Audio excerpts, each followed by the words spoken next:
howled on their knees in the subway and were dragged off the roof waving genitals, and manuscripts who let themselves be fucked in the ass by saintly motorcyclists and screamed with joy, who blew and were blown by those human seraphim, the sailors, caresses of Atlantic and Caribbean love, who bawled in the morning and the evenings in rose gardens and the grass of public parks and cemeteries, scattering their semen freely to whomever come who may. 1956. Yeah. I have a question. Is there anything that's considered obscene now? Is there anything you can't publish? Or what was the last obscenity trial? The last modern obscenity. Yeah, is there anything else like this these days? I think the last modern obscenity trials that took place would have been around Hustler magazine with Larry Flynn. I believe those would have been the last prominent. So in other words, it moved from book publication to magazine publication. Yeah. There's actually, Joe. sorry, but issues around that subject. There are certain areas that are selectively very taboo, no-go areas. Some of which I don't have a problem with, like kitty porn. That's like totally no-go. You can smear somebody with like, say, somebody writes a story and you can see it was erotic towards children. That could be labeled child pornography. There's this photographer, Josh Sturgis, he stick these photos of prepubescent girls who were naked and stuff, not necessarily sexual situations. His photos were seized by the FBI as child pornography. And I mean, I suppose somebody who's got those tendencies to look at those images and get excited, but it's a subjective interpretation in a lot of ways. A lot of photography has been banned in this country. It's considered child pornography. And it's, again, I've seen some of Sturgis' photos, and they're not children exhibiting sexual exhibition, but they are, naked, prepubescent girls, and that's considered something you can't really circulate in this country. Oh yeah, the lot of trials around that. Sally Mann. Also, Al Goldstein screwed. There was a lot of legal action around that. But also, just to say that at that time in the early 1960s, really right across the street from City Lights bookstore, down at the Purple Onion and also at the Hungry Eye, you had Lenny Bruce. Yeah. If you go there to North Beach, to that kind of, quadrant there of, City Lights and Hungry Eye and Purple Onion, this is or triangle as it were. It's kind of a triangle of where the freedom of speech is being tested in America. It's being rolled out and tested. I mean, you have Lenny Bruce being dragged off the stages by police in New York and San Francisco. His show's literally shut down for speaking certain words on stage. Police would literally come and stand in the back of the room and just wait for Lenny Bruce to say fuck and then shut the show. Excuse me. You had, and then you had the Howell obscenity trial across the street. It was really a testing ground, a battle for free speech. Jim Morrison also was charged with obscenity from the Doors and the performance in Florida, I think. He opened his pants. Oh, it's true. I didn't know that was true. It's true.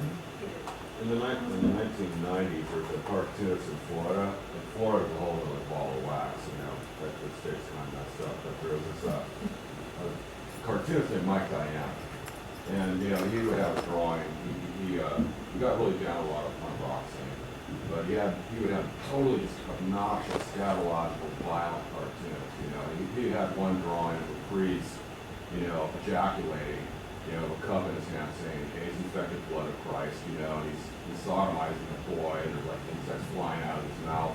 Mike Diana was arrested for distributing obscenity, and they went on trial. Peter Cooper from World War III Illustrated went to the trial to try to represent what Michael Diana was doing, his freedom of speech.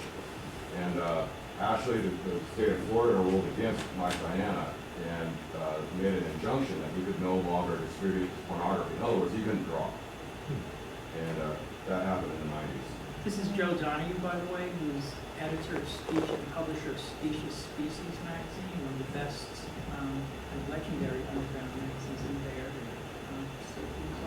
Also, just to say that you had events that happened as recently as the 1990s, early 1990s, when Sapphire, the author of Push, and then incredible poet, wrote this amazing poem called Wild Thing, which is based on the rape of the Central Park jogger by a group of kids from, I guess, 110th Street. She wrote this poem about that, which appeared in a little magazine that was published by and with NEA money, and got to the floor of the Congress. It was such a scandal that in Congress that Jesse Helms, of course, led the charge against the magazine, against the poem. How could the NEA publish a magazine like that, give money for the publication of a magazine like that? It reached the White House, and the head of the NEA was forced to resign over that poem. This was in 1991. You can read that poem in the Outlaw Bible of American Poetry. It's never been published anywhere else since. Well, that just reminds me about what's going on right now with NPR and the What about government trying to cut funding for NPR, and What do the you think CEO about had to resign. Well, because this guy who's working on raising funds for NPR, that was, it's like he's a Republican activist. Supposedly he's the one who brought all that. I can't remember, but all that John with the USDA woman. But anyway, he videotaped this. He had these people pose as Muslim funders who came into NPR, and he taped this guy saying things like, "Oh, the Tea Party are a bunch of racists," and I don't know, he just said something basically like, I mean, not so outlandish things about the Tea Party, and then the CEO of NPR has to resign. What's going on amidst all of this controversy where the Republicans are trying to, in the House, are trying to cut funding for NPR. And Evidently, PBS. they might actually succeed. I mean, yeah. I understood that he was actually leaving, I think, that year anyway. That guy was leaving, but the CEO still had to resign. She was not affiliated with that situation, had to resign. Are there any other examples that you guys can think of in your own? Yes, please. I think it's linked to Oshima Nagarasi, who's a Japanese pornographic film director, filmmaker, he's a writer, and he just had it, well, I think in the early 1990s and 80s, had his on trial for obscenity, and he wrote like a whole testimony and essay about it. I recommend anybody reading it, because it's kind of really define, like, which part of my film or book, like, where is it obscene? Like, can you literally cut out the picture for me, pause it, and show me which part makes it obscene? If you split it in half, like if there's two people having sexual difficulties, he finds that if you split it in half, is the top part obscene, or is it just the bottom part? Because they're very satirical about it, but it's amazing, yeah. Moses. Well, this Oshima? Oh, I almost forgot the European who published a political cartoon featuring Muhammad was not allowed to be shown in many different things. I know there's an episode of South Park where they got to the drawing board and it was about to be submitted in, and it was submitted, and they actually censored the image of Muhammad on there for fear of reprisal on Comedy Central. And a lot of newspapers wouldn't run that, it was pulled, which brings up iconoclasm as a necessity once again. But that's. Okay, that's a good. What about? Let me ask you about that, if you don't mind.